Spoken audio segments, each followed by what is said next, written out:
For this week's reading assignment, we were given 4 chapters: reading or responding to the text, researching or writing topics, considering other viewpoints, different elements of an essay, and the overall writing process. This reading for me was definitely a refresher. I remember looking back on high school and formulating a thesis and researching a topic to support the thesis. As a plumber, while I don't write essays all the time, I do need to sell myself and the company. I must be able to understand and reflect on reviews given by customers, researching the best methods and practices, understanding what my competitors are doing, and understanding what type of knowledge that my customers have in plumbing. Doing all of these things not only makes me look better as a competitor in the field, but also shows my competence and confidence as an individual.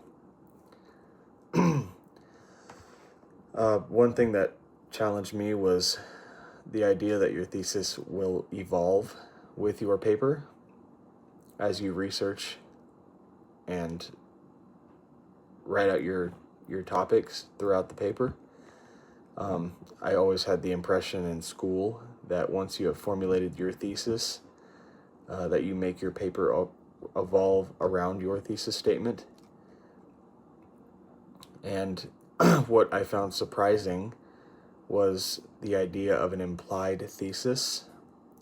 Rather than directly stating your thesis, you have the option in an essay to allow the reader to formulate your thesis for you based on your presentation of your arguments and your evidence.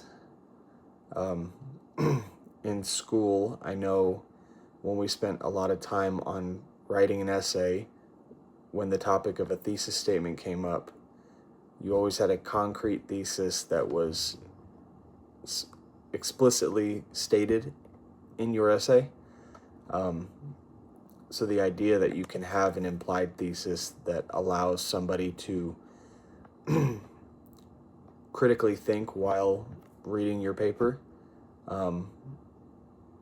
critically think to the point that they get to a thesis statement as to what you are going for, to me that seems interesting and surprising.